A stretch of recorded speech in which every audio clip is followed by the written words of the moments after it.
great turnout tonight. I want to thank everybody for coming out. You know, I know this is something that's close to everybody's heart because you guys live on the pond, most of you, and have to deal with the pond every day. But first off, you know, I want to say it's been a while since we've met, since we've provided you information, but our teams have been working hard. We've had UMass Dartmouth working very hard on sampling throughout the pond. So this year we were able to get our third consecutive year of water quality sampling on the pond. And we've been able to move this project forward through multiple funding sources, something that we'll go over tonight. First, I want to thank everybody for coming, and if you want, I'll turn it over to Mayor Paul Coogan for just a couple of words.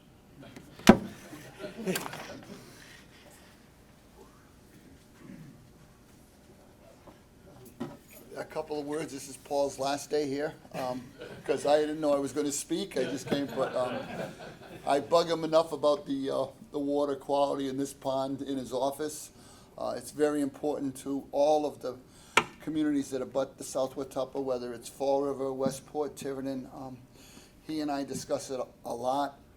What can we do to get this to a point where it's more usable? Obviously, for the city of Fall River, it's a big backup water supply, but that has its own set of conditions. I'm glad to see a great crowd like this here. It shows the concern that goes on with this pond, and I think Paul and his whole water department are doing a great job working with UMass to make sure we keep our eye on this and go forward with whatever we need to do to make sure this pond is usable for the next 200 years. So thanks, everybody, for coming out tonight.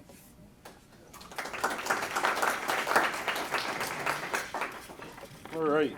Next, I'll ask Senator Mike Rodrigues if he wants to come up to say a couple of words.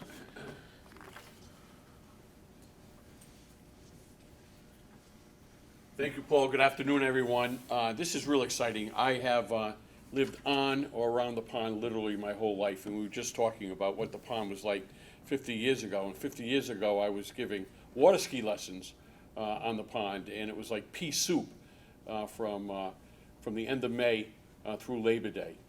So anecdotally, the pond's quality has certainly gotten better, and I think those of us that have lived on the pond for a while will remember the Great Kermill Fire in '82, and since then, and since all the new rules and regulations and legislation involving septic system and Title V, there's been improvements, but it still has a long way to go.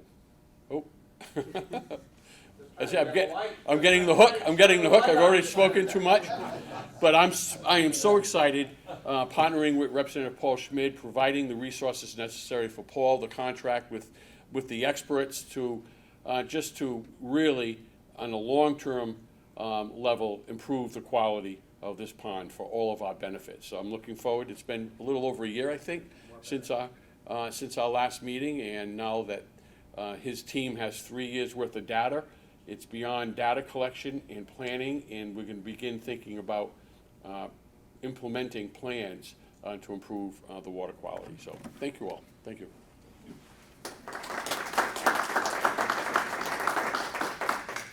Thank you very much. And next, I'll ask Rep. Schmid if you want to come up to say a couple of words. Oh, thank you, Paul.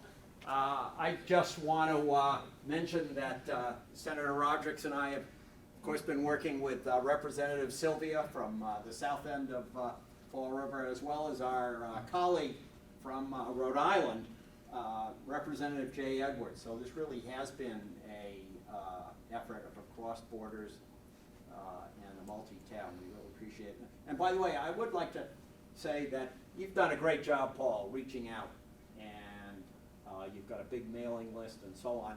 But there's still people who probably haven't gotten the word of what we're trying to do here. So I would ask everybody just to pass the word along to your neighbor. They may not know, and I'm sure that you would be happy to take people's names on your mailing list. Yes, without a doubt. So how do, and I'm sure you have a website that people can find out how to. Yep. WatuppaReserve.com is our website, as well as Water Department email. Yeah. So thanks for being here, and thanks especially for passing the word when you have a chance. Thanks a lot. Excellent. Thank you very much. I think it's very important to note that all the projects that we've done so far haven't cost residents anything to date. You know, the grant funding that we've been able to get, earmarks from the state, as well as ARPA funding and multiple things, is because of those very people that just spoke are able to provide that type of funding for us. So just a little bit about the project partners. Again, UMass Dartmouth. Originally, Bay Coast Bank did an initial investment to get this whole entire project started over 3 years ago. Westport, Fall River, and Tiverton, we all came together to start to look at this water quality, and the other communities have been involved throughout this project as well, getting us information about their communities, about their watershed, and what's coming down. Some of the new partners that we were able to bring on board, Liberty Utilities this year, they provided us funding through a mitigation project they had to do. The MVP program, Municipal Vulnerability Preparedness Program, is a grant program through the state that likes to encourage different types of, making sure that vulnerabilities within the state don't become issues for us further down the road. Groundwork South Coast, that's another local grassroots organization. This year we used them for a lot of public outreach into disadvantaged communities to try to get the word out about the project, about the pond, and about the watershed. Also Atlantis Charter School, they've come on board this year. We've spoken with them because we're looking to have a couple of large projects right next to their school and looking at partnering with them on future maintenance within those projects. So just a little bit about what we're going to talk about tonight, kind of what we've done already, what we looked at. We're going to talk about what we're currently doing, so what we did this past year. This past year was a very exciting year. We got a lot of really good information this year, and then we're going to talk about what we plan for the future. So a little bit about our previous efforts, what we've done so far within the watershed. So we started off, as we said, I think the first time we met was over at the Watuppa Rowing Center. A lot of you may have been there. It was a very warm, packed room that night. But from there we were able to move forward and do a hydrology analysis of the watershed, kind of figure out what the land use is within the watershed and how it impacts the pond, how that runoff coming from different land use areas come down into the pond. We were able to identify different pollutant sources and what might impact the pond a little bit more one over the other. And again, I said this year is an exciting year because that really moved that forward for us to be able to tell what might impact the water quality more than another part of it. We worked with UMass again to do a lot of in-pond studying, so we're able to get our third year. And I keep on saying the third year. A lot of the permitting that we're going to need to do for implementation of fixes in the future requires at least 3 years of water quality monitoring. So that's one thing that was really good. We looked at structural and non-structural sources and how to correct different types of pollutants coming in. So structural would be building a catch basin area to filter out any of the nutrients and phosphorus that are coming down into the pond. A non-structural one would be a best practice management, so not using fertilizer on their lawns or possibly agricultural areas treating their storm runoff differently than they currently do. And then we came up with a lot of different future recommendations on how to manage different types of things. So septic systems, the agricultural, and then stream flows. Some of the stream flows that come in, whether it be from Sucker Brook, Stony Brook, or one of our interceptors that come from the city of Fall River and come down into the pond. So right now I'm going to turn it over to Ed from UMass Dartmouth. He'll speak about some of the sampling and some of the results that they have from this year's monitoring. Thank you very much. Thank you, Paul. I'm Ed Eichner. I'm an adjunct professor at the Coastal Systems program at UMass Dartmouth, School for Marine Science and Technology. And I'm going to sort of run through where we sort of stand, at least as far as we are looking at the data that we've been collecting. And I want to start really by looking at what we do when we think about developing a pond management strategy. We first really want to understand how the ecosystem works. We measure what's in the water column, try to figure out why what we see in the measurements is occurring. There's a relative balance that occurs between what you see in the water column and the watershed and what's coming off of the sediments. So we're trying to put all of that information together and see how it varies through the season, through a given year, and from year to year. And that's one of the reasons we want to look at 3 years worth of data, is to see how that variation occurs. Once we have a relatively good understanding of looking at that relative balance between the watersheds, the sediments, what's in the water column, then we can start to move into the question of evaluating options. How do you get to a healthy system?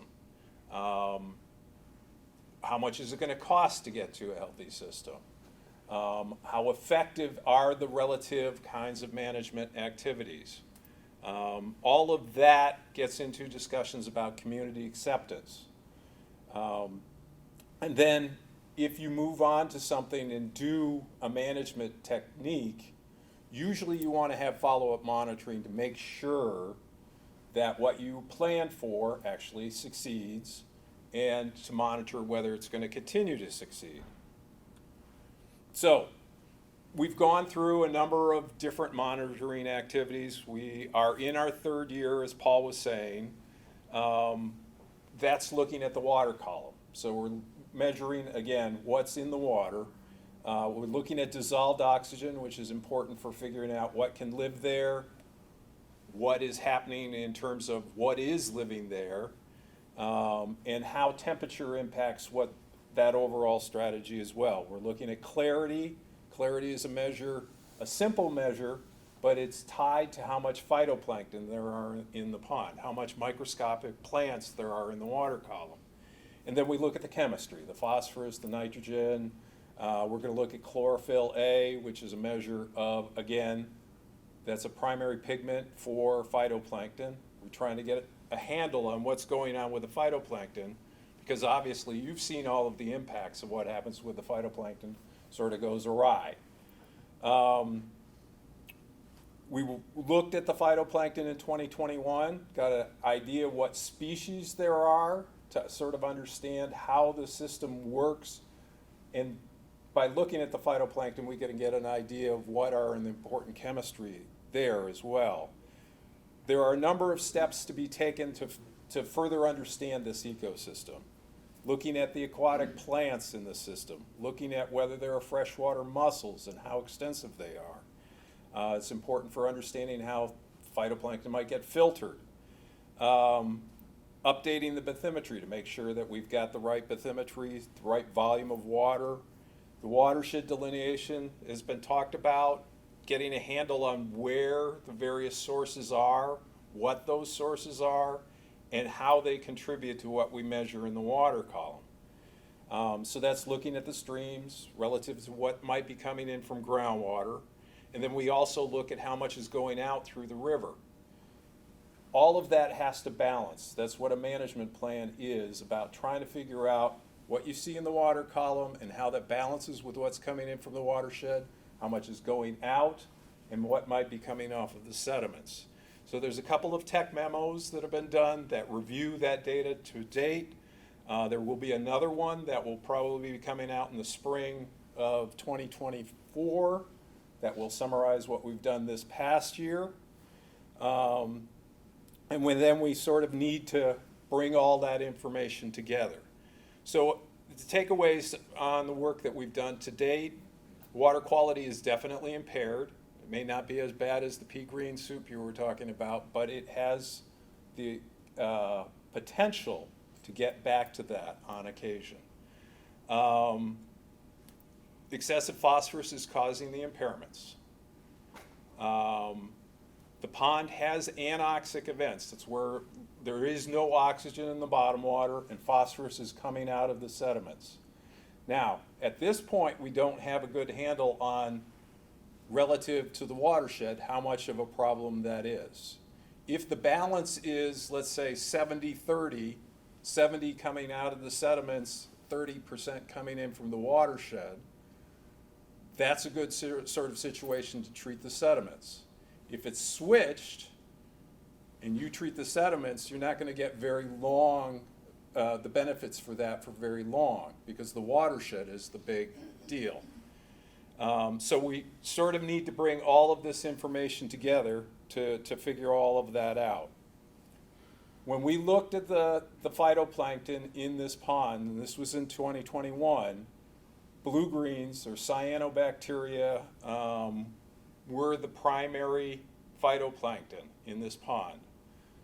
That shouldn't be surprising. It's an impaired pond. Most impaired ponds, cyanobacteria are the primary phytoplankton. Now, why is that a big deal? Some of you probably heard about cyanobacteria. They're toxic. They have poisons in them. If they get to be too prevalent, if the population grows too much, and that's dependent on the amount of phosphorus that's in the water column, then you get a big bloom. When we did it in 2021, you didn't trip over those kinds of thresholds. I know back when we met in the hot and sweaty room, that was an issue that occurred at that point, just before then. So part of looking at all of this information is coming together on sort of what the threshold or the target should be. And if we look back at the phytoplankton information, it looks like conditions probably in May of 2021 were pretty good. So that might be a preliminary target in terms of discussing what you want to shoot for in terms of the reductions to get to that point, reductions in phosphorus to get to acceptable water quality conditions. So the next steps we're going to go through, we're going to review the 2023 data that has been collected, discussions about what's going on with the sediments. Once all of that information is together, we're going to synthesize it all together to come up with a threshold, a target, and list of options in terms of management to get the phosphorus reduced. And then we can talk about the costs associated with those options, how easy they are to implement, and come up with a management plan. And ultimately, that management plan, of course, is going to have to go through a public discussion about what folks find acceptable, how that's going to translate into actual implementation. So I think, go on to Zach. Hi, everybody. Nice to see many of you. I was in that hot and sweaty room a couple summers ago, and Zach Henderson from Woodard and Kern. I've been the principal scientist on the project for the last several years, and it's been a pleasure to work with Paul Ferlin and the city and the UMass Dartmouth team on this work. One of the directives that we got very early on from the city of Fall River was, while we're doing the additional study and planning work, can we also take some actions? And so just this last year, we were able to move forward with several projects, which I'm going to fill you in on over the next couple of slides, just to provide by way of update. So when we last met, we talked about some priority stormwater treatment areas, so addressing some of those source loads that are coming into the pond. And we were able to obtain a Massachusetts Vulnerability Preparedness Grant, which Paul mentioned earlier. This is a funding program that's unique to Massachusetts that helps communities identify and deal with vulnerable types of environmental issues. And so this pond, being a backup water supply, certainly met that criteria. We were able to obtain a grant from the state to move several projects forward for design of stormwater treatment. And those projects are at the boat ramp. I figured that would be a very good place, very small treatment option, but a good place for public education and engagement. So with a little signage associated with the design and implementation of a stormwater control feature, get some good bang for our buck on the educational programming side. Cherry Lane, which is a kind of an area that's shared between Tiverton and Fall River. We identified some stormwater treatment solutions there and did some design work. And then in the Plymouth Boulevard area of Westport, we identified opportunities for stormwater treatment there. So we've advanced those to 100% design. Next phases are obviously a little more expensive. That's construction of these, implementation of these. It can be very expensive to go back to treat impervious area and stormwater runoff once you've kind of created those conditions, but that's really where we're at in this watershed. For us to start to manage the inputs, we need to manage the stormwater inputs. The other kind of exciting component of that project was around Sucker Brook wetland, we're calling it. It's the old Bleachery Pond area right near Atlantis Charter School and where Sucker Brook comes into South Watuppa. That tributary is a very large tributary area, and we identified it as one of the more significant potential inputs. To Ed's point, we haven't done the monitoring to understand exactly what that load looks like, but it's a fairly significant stream channel, and so bringing presumably a good amount of the phosphorus load in.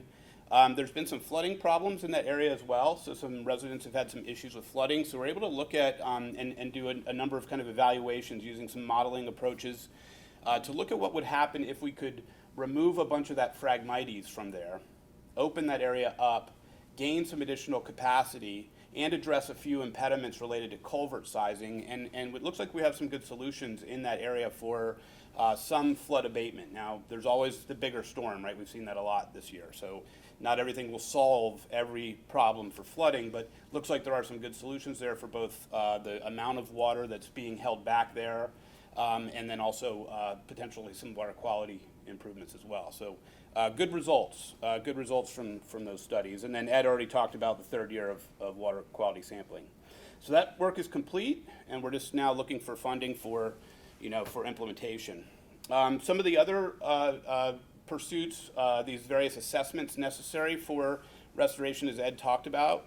We were able to get some sediment sampling completed this last summer, so we were able to grab some sediment samples from the bottom of the pond, and we retained the services of a limnologist associate of ours that we've worked with for many years to help us think about that initial release. And there's still a little work to be done, as Ed said, about watershed load versus that internal load, but it does look like management of internal sediments, look like that would make a difference. The question is, how long would it make a difference for the type of investment that you need to make?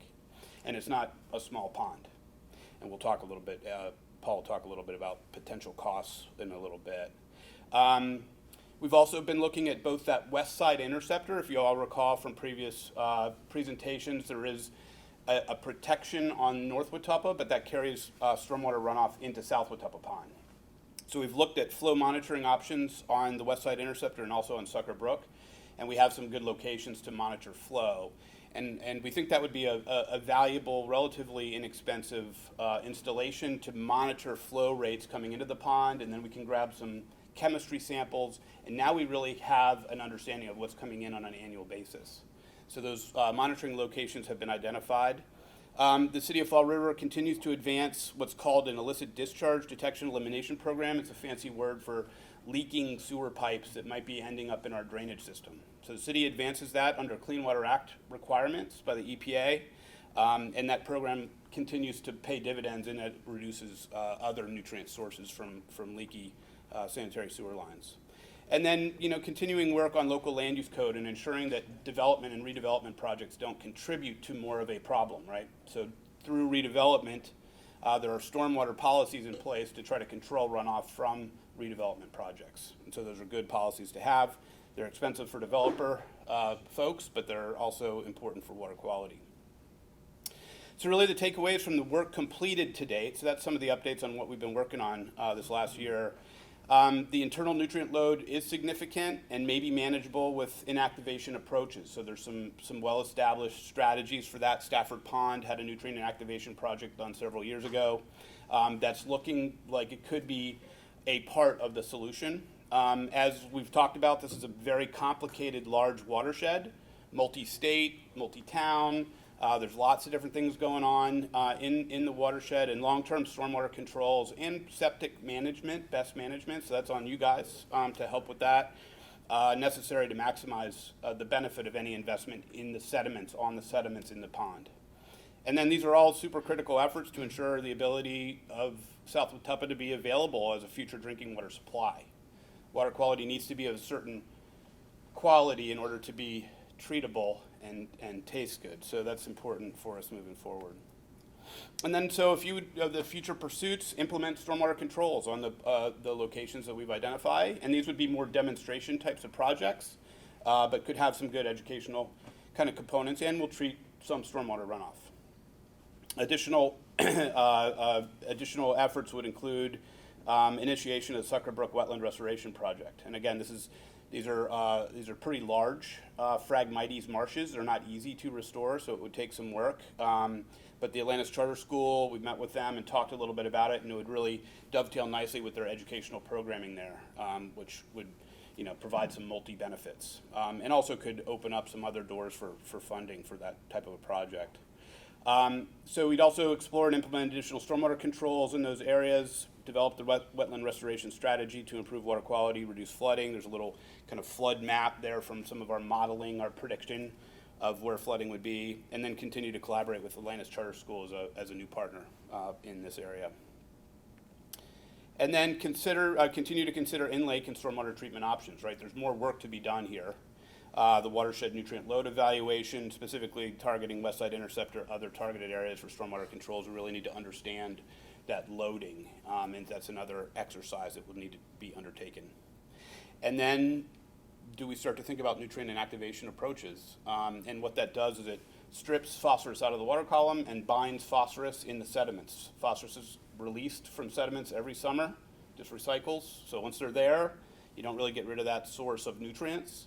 And what the aluminum compound dosing does is it binds that so it can't be released. And it's a very, very successful technique. Again, the question is how long will it last in a watershed like this?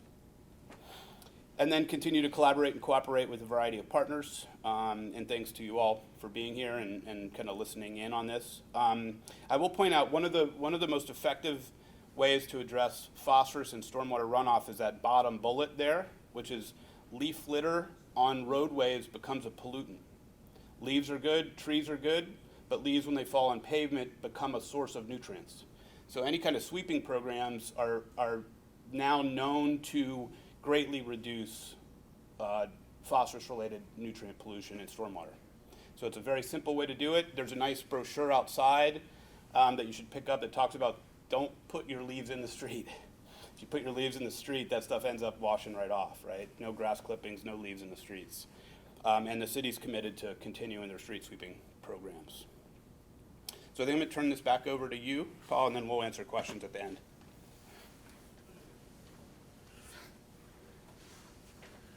All right, excellent. Thank you very much. These guys are the experts. This is what they do for a living.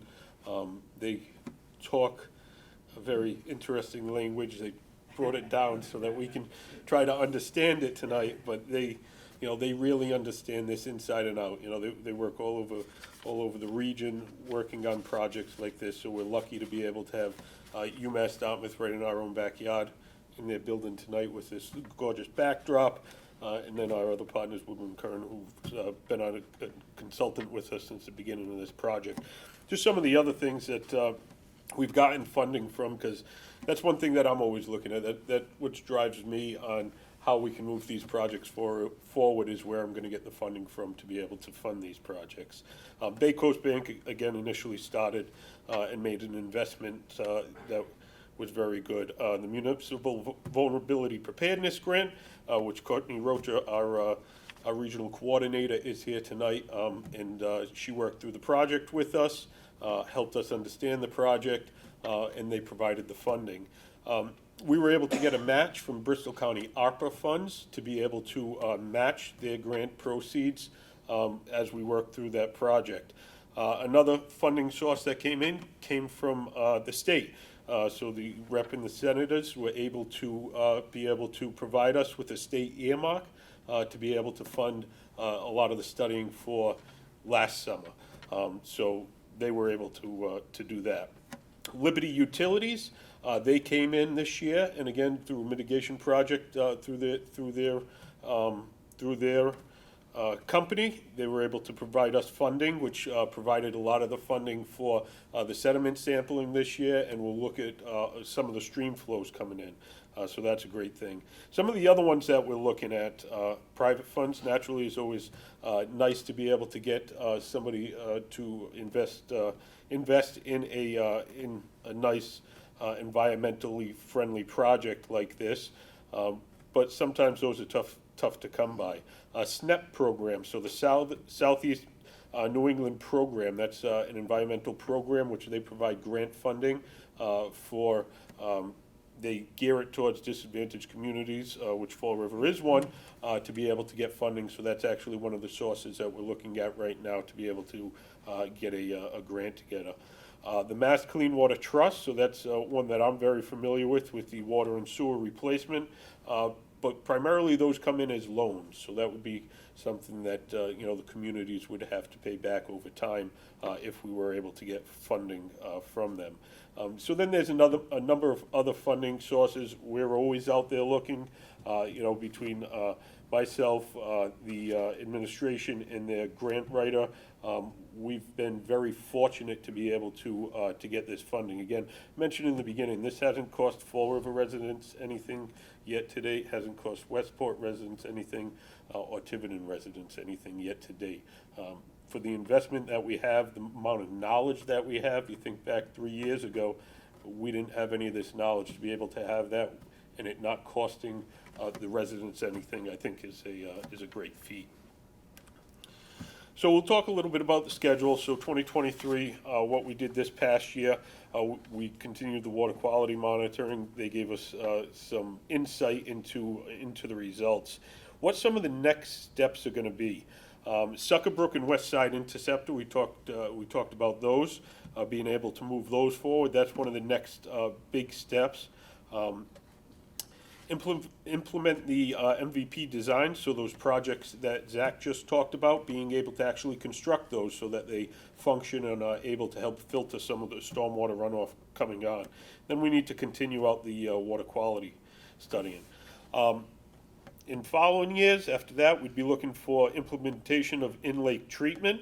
And on our initial look on that, it could be done in 1 year, a large chunk, or potentially broken up into a couple of years. So you do a partial treatment 1 year, you monitor it for a year, see how it does, and then if you need to do additional treatment. So that helps break up the funding sometimes too, helps break up the actual cost itself. So that's something we're going to be looking at. Actually constructing the Sucker Brook restoration, identifying new stormwater controls, and ongoing water quality management. So that's one thing that you got to think about. We can go out here and we can treat in the pond, and next year the pond's beautiful. But if you continue to have that runoff come in that's not treated properly before it comes into the pond, then you're going to be right back there a lot quicker than if you treat it. So, like I said, there's a couple of different pronged approach. You got to look at the long-term vision, and you got to look at the short-term fix. So we'll go into a little bit of the funding of what these things cost. Implementation of in-lake treatment, potentially we'd be talking to $1 to $2 million a year for a 2-year span. So that's a pretty good cost.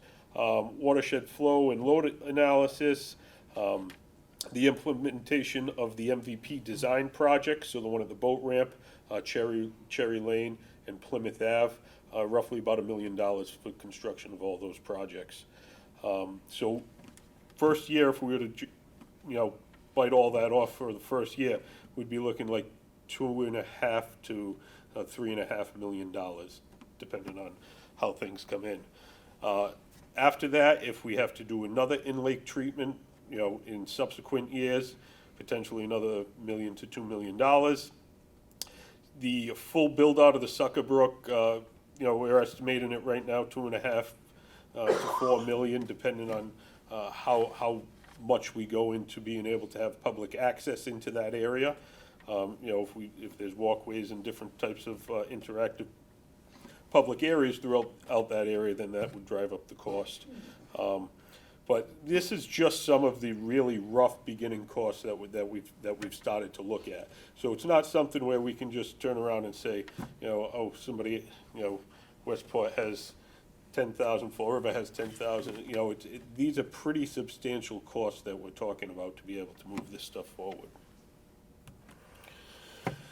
So a little bit about what everybody can do, what everybody that lives around the pond, lives in the watershed, what people can do.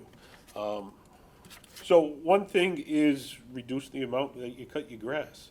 So rather than having the nice pristine flat lawn, let it grow a little bit longer. Let it come up, let it use some of that phosphorus and nutrients, less grass clippings, less, more filtering of the water, more use of the water before it runs into the pond. Grass clippings, leaves, I know Zach mentioned it, fall's coming up here. You don't want to take those leaves, blow them into the pond, blow them into the stream on the side of your house or the swale on the side of your house. You want to pick those up, either compost them in your yard, so composting on your yard away from the water is a good way to let that break down. You could have good soil within a couple of years. Either that or take it to, Fall River, Westport, wherever you live, take it to your recycling center. Or, Fall River, I know it's the incinerator, take it there. And they get disposed of properly so that it doesn't add additional loading into the pond. I know it sounds like, well, I'm gonna take my truckload, how's that really gonna help the pond? But you gotta think, every little bit that we're able to cut down the amount of phosphorus and nutrients that feed into this pond is what we need to do. Everybody needs to do their part to be able to help this out. Fertilization, again, back to the grass. Everybody likes the nice green luscious grass, but try an all-natural fertilizer. May cost a bit more, but it doesn't have that, you look at a fertilizer and what's the base, ingredients in there. You're talking phosphorus, nutrients, so that you're spreading that stuff right on your lawn, it's raining, half of it's running down into the pond. So reduction of that or using all natural is definitely a good thing. Fall cleanups, one thing that the cities and towns do too. So Zach mentioned about blowing the leaves into the street. The leaves go into the street, they get ground up by the cars, go into the stormwater, into the drains or the swales, run off into the pond. Perfect food source for the blue-green algae and the different stuff within the pond. I know Fall River, we just got additional street sweepers, and I know the DCM has programs to be able to run those through these areas to be able to help pick up leaves through the fall season. I know Westport and the other communities also do the same thing. So that's something that helps us help the pond, that the cities and towns are doing.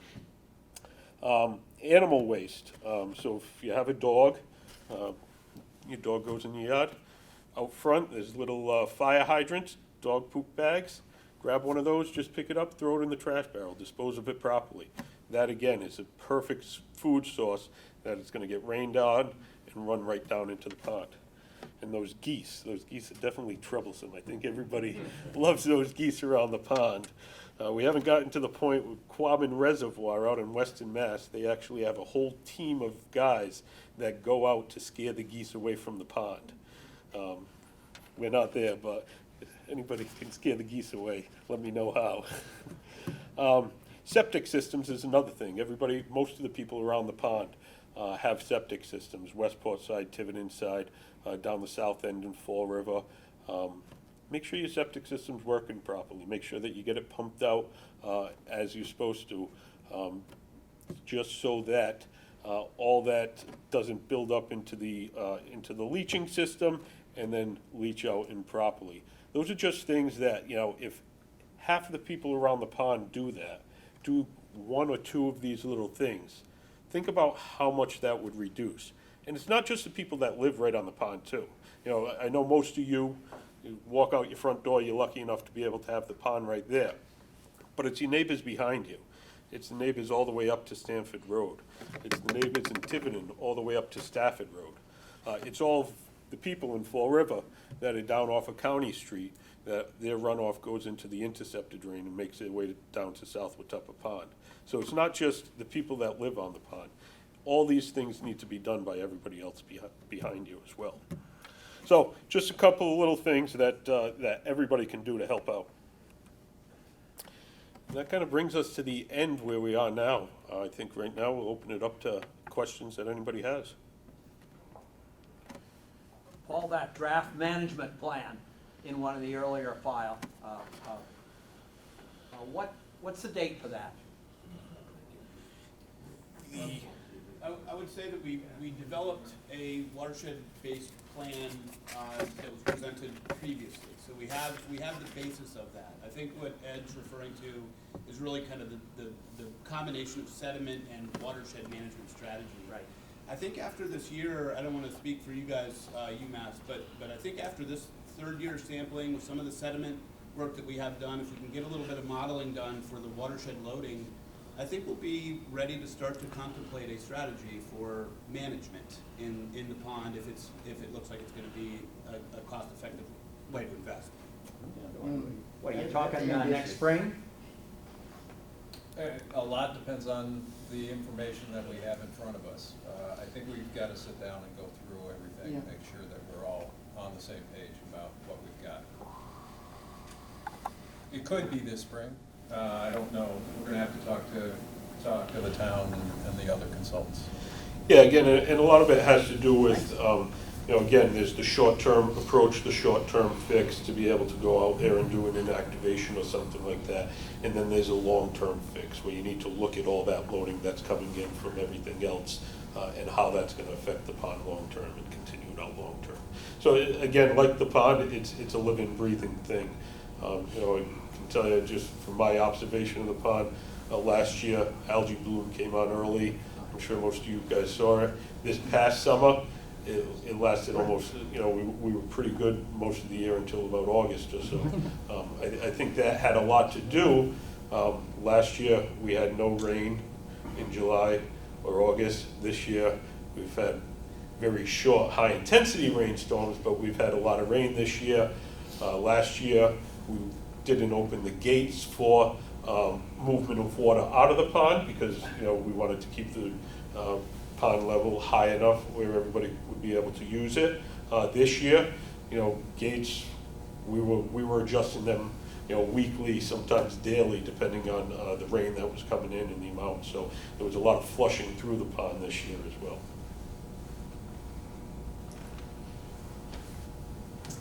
Yeah. I'm from Westport, and it seems that the focus is on sediment and stormwater as opposed to wastewater in the watershed. And since Westport is in the throes of doing a plan for water and sewer along Route 6 and then into the neighborhoods, which would include this northeastern section of the pond, what is the percentage that you think, maybe you don't know yet, that's coming from wastewater, what's coming from stormwater, what's coming from sediment? And just so we could prioritize ourselves what we're gonna be doing with the water and sewer in Westport. But overall, I mean, I would just like to understand why is such a focus on stormwater versus wastewater? Well, so I'll take the low-hanging fruit there and then leave it to some of the guys that really know about this stuff. But I can tell you right now, wastewater definitely does play a part. You know, Fall River, we've made great investments, wastewater throughout our community. There are areas that are, Westport right now is going through, they're making the investment to run it up Route 6. They're planning for other neighborhoods as well. So it is something that is there. You know, one of the things that you asked about is what's the percentage between it, and I think that's one of the very things that is still not understood exactly by us. What the stormwater loading coming in is, what the wastewater loading may impact, and what the internal is. Zach or Ed, I don't know if you guys have anything to comment on that. Part of getting to a management plan is understanding those relative percentages, and I don't think we're there quite yet.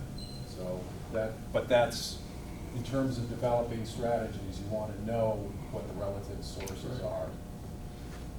Ed, is it fair to say that for septic, and given the limitations, the primary nutrient we're concerned with here, phosphorus, is not as much of a problem as it is typically for nitrogen, which is much more of a soluble pollutant that transfers readily through soils, or is that fair to say? Septic systems can be contributors of phosphorus. It largely is the properties that are adjacent to the pond. So very close, yeah, older.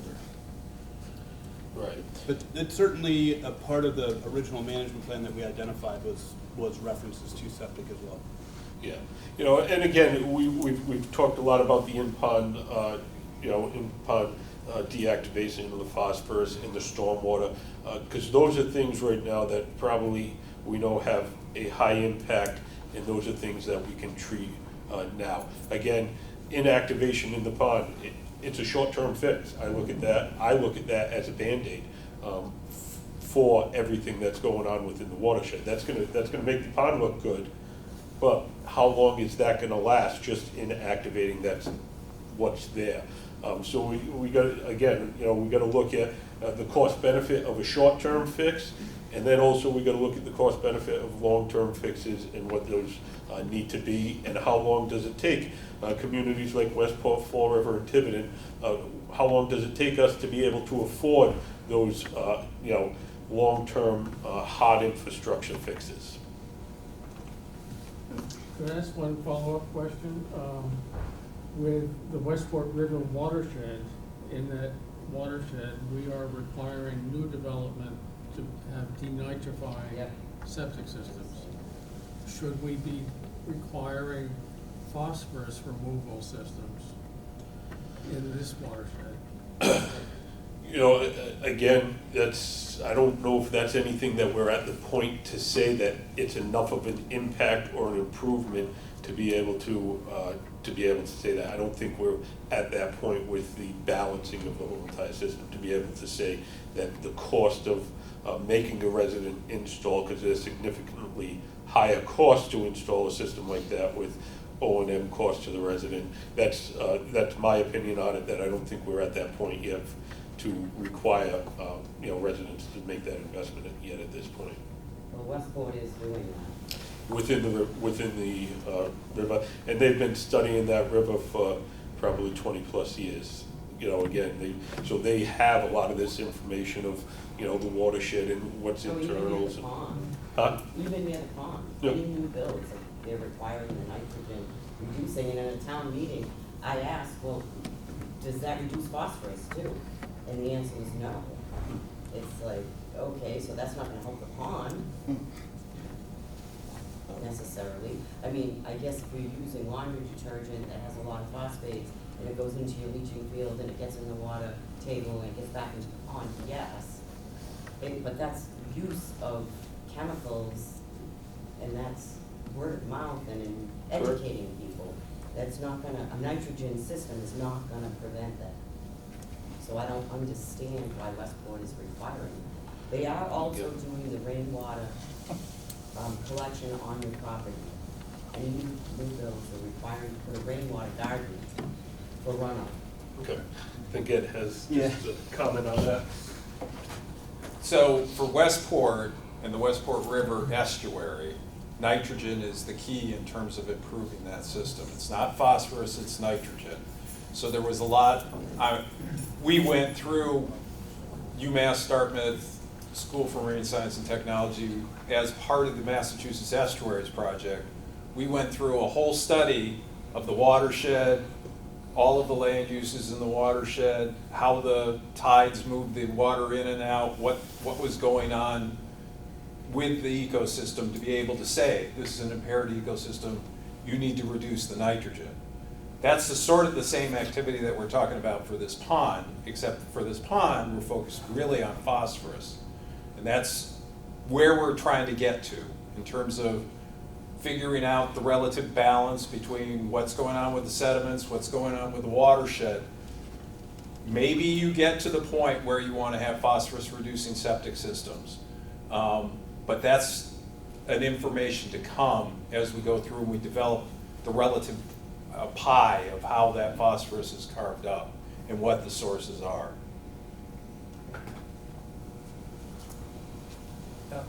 Are we spending money right now on the watershed portion to make it cleaner?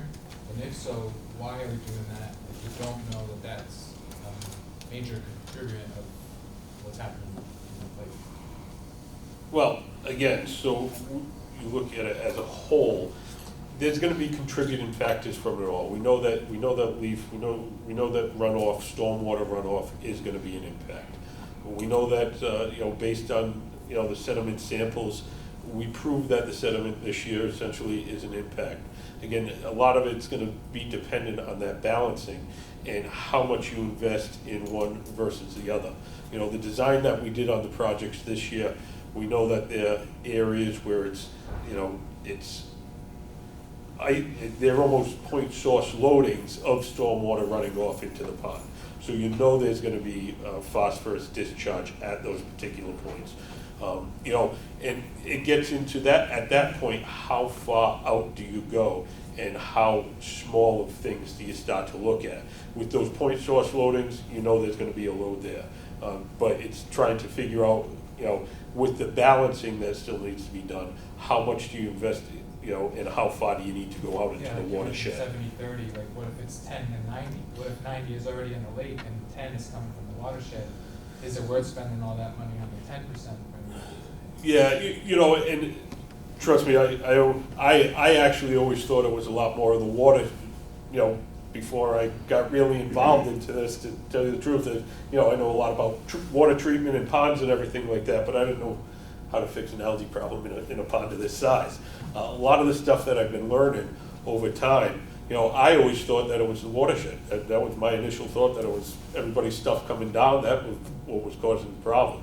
So this sediment, and these guys told me that from the beginning, that, hey, you gotta look at the sediment, and I said, but it's really surprising what was in the sediment to me, because I looked at it from the other side.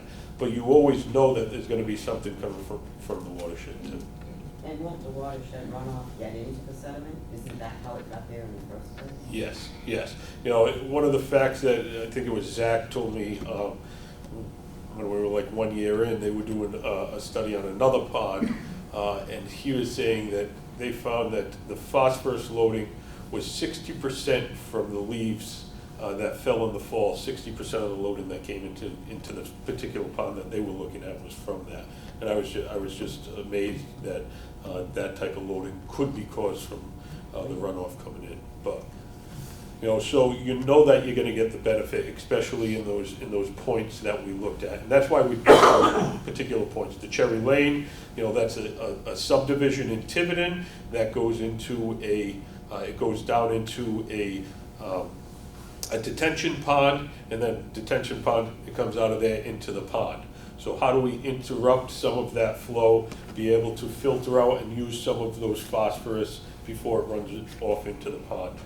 Plymouth Ave, another one, runoff comes as far as from Stanford Road, running all the way down towards the pond, into a hard infrastructure swale at the edge of the roadway, runs down in between two houses right into the pond. So that's a point where there's gonna be a lot of loading.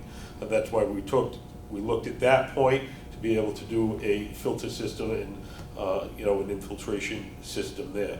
Again, the boat ramp, you have that multi-boat ramp over there, that's a very visible area, but that's a hard infrastructure, that's all pavement. So all of that runoff, everything that falls onto that runoff goes right onto that pavement, goes right into the pond. So that's why we looked at those particular ponds. When you get into the balancing, and figuring out more, overall, how much do you need to put into some of the smaller ones, and how much do you need to put into the pond or into the larger ones? Well, Gil Tavares, I think we'd had a conversation probably around June, and I had inquired about the pond level. Yep. I think you told me that you keep the pond level usually at a rate of 17 inches below full pond.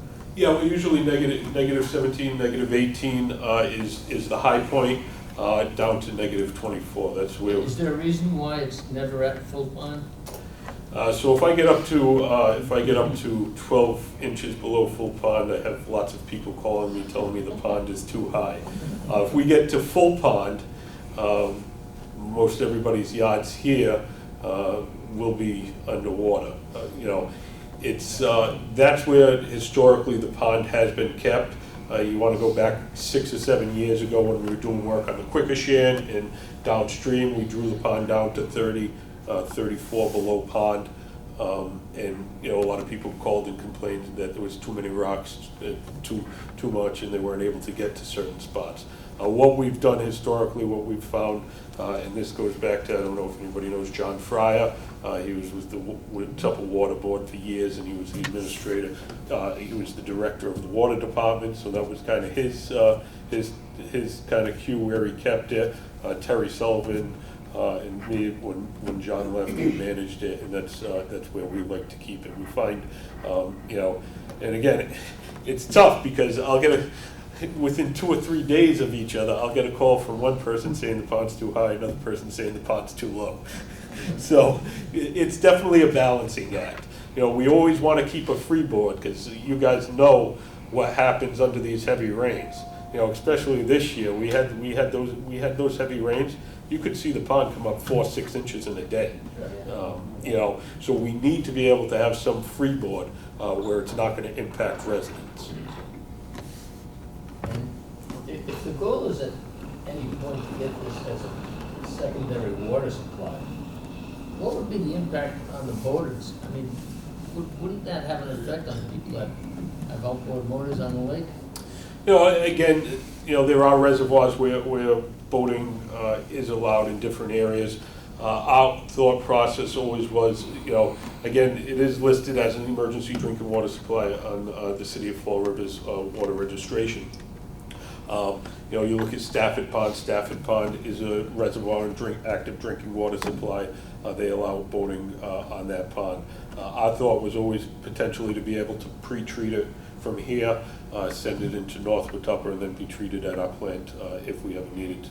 So any of that environmental impact from that could be taken care of at that time. A couple of things. First of all, on the website, will we be able to see a good mapping of the pond, all these areas? Then we as residents can kind of look at these with a little more detail than what you provided us. Secondly, we have one of the world's largest environmental companies working for the city. I was a former employee for that. That community that I work for, they spent an awful lot of money doing some water quality cleanups of ponds and small little brooks by a school. Have we reached out to that business? Yeah, no, so I'm in constant contact with that business. It's Veolia Water. They manage and operate our wastewater treatment plant for the City of Fall River. They provide us our labor for the treatment plant. I actually have been in recent discussions with them, and this is one of the projects that is on the table in discussion with them.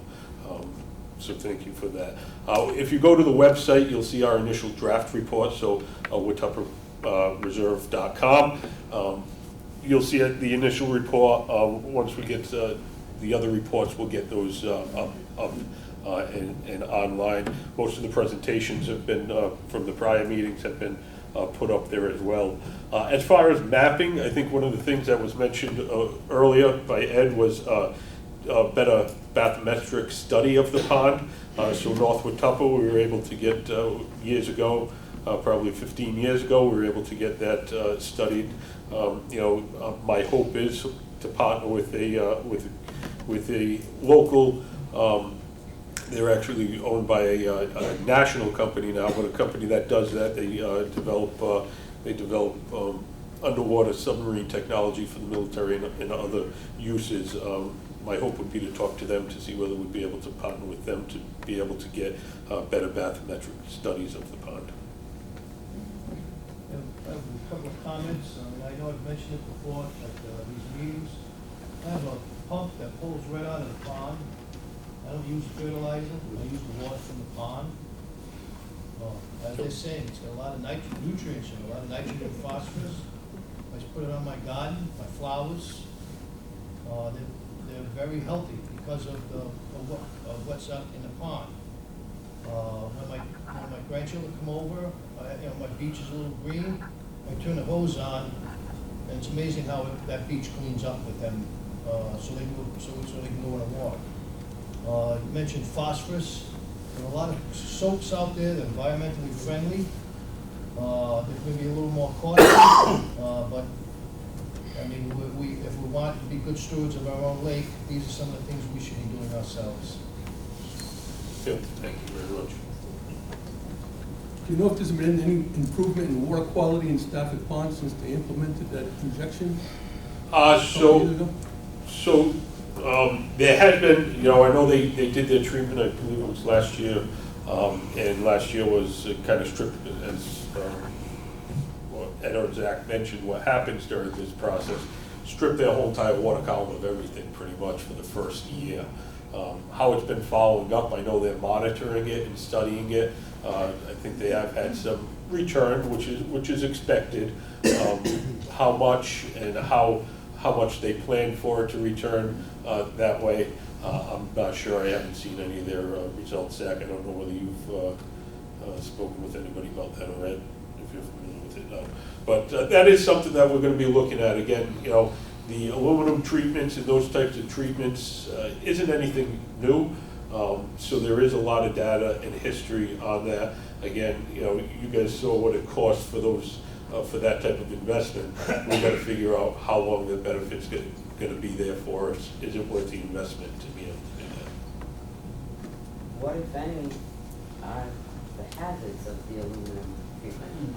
Oftentimes, you know, this is bad, you treat it with that, and what are the side effects of that? No, without a doubt. You know, you think back, and years ago it used to be copper sulfate. That's what they treated with it. And now copper sulfate they don't want you to use because it leaves the copper sludge. So I don't know exactly, Ed, if you guys have any ideas on the pros or cons of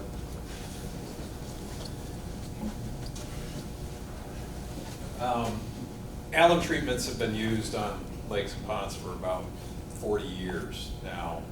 And if you go back beyond that, it was a standard practice that was used on drinking water supplies from surface water sources. So some people have actually traced it back as far back as the Romans. That's what they used to do in terms of treating the water.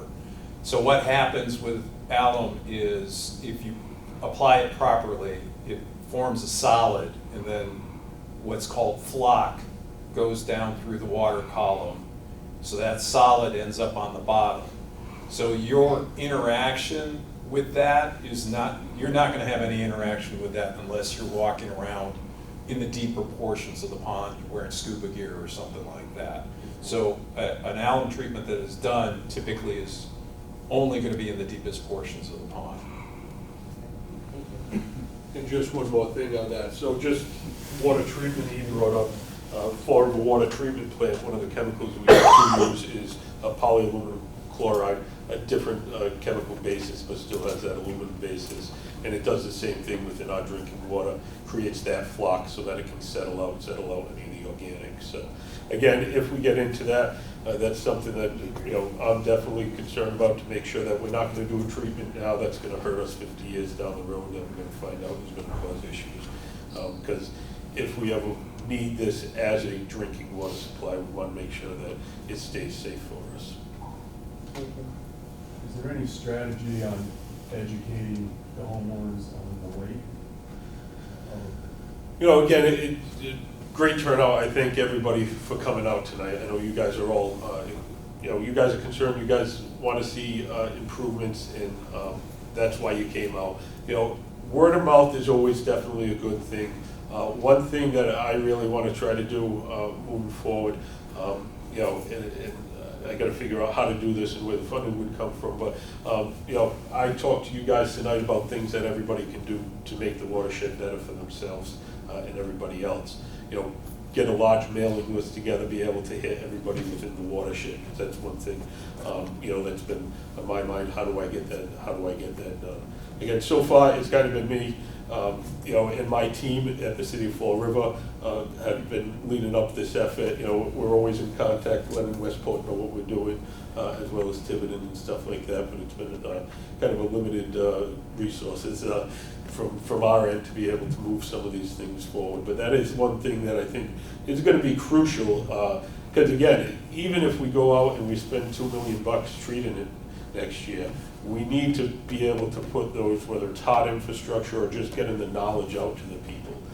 One thing, you know, working through this project, one of the things that is always good is, you know, and I know Rep. Smith, we talked about this, being able to get a sign to put when on a brook or a stream or something that flows down to the pond, to be able to say this is part of the South Watuppa watershed. Because a lot of people might not know a mile away that what they, you know, that they throw their blow the leaves onto the street or something like that. They don't know where that goes and where it ends up and how it affects the pond. So that is something that we're going to hope to do in the future. Try to do a lot of public outreach and get that done. Are you looking for volunteers? Always looking for volunteers. So yes, make sure I get your name and number, and definitely. Well, for those people who couldn't make it tonight and who are interested in this, or everybody can spread to their neighbors, where can they watch this? I noticed they're taping this. What channel and where could Westport or Forward or Tiverton people watch this? Or can Yeah. you put it on your website? Yeah, so we'll make sure that the PowerPoint presentation goes onto our website, but there was a lot of information that was given tonight by the specialist that wasn't on the PowerPoint. So again, this is being recorded for Government TV. So if you go to For Government TV, on demand, it'll send somebody to a YouTube link where they can watch this whole entire presentation tonight. The presentations and the information and the stuff is all put onto the website that's managed by myself and my team, the WatuppaReserve.com. There's a lot of other information about the bioreserve, our trails and stuff out there. I just want to get a little plug if anybody gets out to the bioreserve out there, great spot. But a lot of information about that, but then I'm also using that to be able to put all our information on the work we're doing on the South Watuppa Pond. So for Government TV on demand, they'll be able to watch any of this. We have a Facebook page, Watuppa. There's a lot of people Yeah. into that. That's a good place for the city. I mean, that's, Yes. I actually saw the notice, when I got the Yep. email, I also saw it on the Facebook page. Yeah, my wife did tell me that it was on the Facebook page, so thank you for whoever posted that. Well, we have Captain Seaweed right here. That's, I run the parades on the pond, and Yep. I'd like to get the Probably. city more involved, so we have some boats come in, so Without- everybody can enjoy it. Without a doubt, you know, I think the pond is an actual, is a gem that's not seen by everybody, so definitely. You know, I know my wife told me that it was on your site, so again, I'm not a social media guy. These guys keep on telling me that we need to get more information out there, but that is something that hopefully, you know, with more staffing or different things, possibly being able to partnership with either Diamond or some other school to be able to assist us with some of that public outreach would be good. Charter school kids, they probably have a public communications thing. Probably, that's actually a good idea, that we can talk to them about doing some public outreach information for us, without a doubt. I just have, I'm curious about something that I've seen for a long, long time. I sometimes see these white stripes. It's like a stripe, it's like a pattern of, it's like foam. And it goes pretty far out. They look like they're about 2 or 3 feet apart, and it actually looks like a pattern. I can't tell you like what type of weather I see it in, but do you know what would cause that? It's not just willy-nilly anyway. It literally is in a straight line. Yeah, I think I've seen it out there, very tiny, tiny bubbles, though, not like a soap foam or anything like that, almost, you know, a tiny, tiny bubble. Is that what you're talking about? I think so, but the odd part is that it's in a pattern. Mhm. It's in a straight line, one after another. It's very strange. That's what they refer to as windrows. And what it is as the breeze is blowing on the surface of the water, it generates a circulation in the upper part of the water column that are sort of counter-rotating vortices. And anything that floats on the surface gets pulled in the middle of these rolls. Imagine, I don't know, like a newspaper press that has, you know, counter-rotating rolls. And so the water gathers any floating debris, if there's white caps and little bubbles and surfactant in the water, which happens when you have, you know, phytoplankton blooms, you get these films, and that film gathers to the middle and holds the bubbles longer, and you end up seeing these windrows. And lines. Yeah, yeah. They line up with the wind. It's a brown. We're always learning stuff every day. Education. We mentioned about mussels. I have a lot of clams in my beach. Me too. And mussels. There's a lot of clams, crayfish. We've got great water, we got great birds of prey fishing on this pond. Yeah, no, you know, one thing about this pond, the aquatic life, I've always noticed is unbelievable, you know, and even though we have the, you know, the blue-green algae and stuff, I think, you know, and that's one thing, you know, I know Ed mentioned that you study the mussels and stuff to see how much they can filter out, how much they can affect some of this other things. So, you know, further down the line as we look at different things, those are things that are gonna have to be looked at and studied. Last year we had multiple fish kills too. It was bad, yeah, last year, not this year. Yeah. But What I noticed this year, Paul, I've never really seen it before, late spring, early summer, the water had a brownish tinge to it. And I've never seen it like that before. It wasn't an algae or anything like that, it was like a brownish color to it. Compared to, you can see the Northwood tub looks nice and blue when you're driving on the highway. Yep. You see, it kind of looked like a brownish color. I don't know what that was this year, I've never seen that before. Yeah, so I took that this year as, so we had a lot of winter and spring storms, rainstorms and stuff like that. If you go up to Copacut Reservoir, you get a brownish tinge out of the Copacut Reservoir when you look at it. There's no algae in that pond, but there's always a brownish tinge. It's what they call tannins, so it comes off the leaves and stuff like that, and almost, you know, it's like a tea bag in the water. That's what I understood it as my uneducated vision of it this spring, but I did notice that as well. Yeah.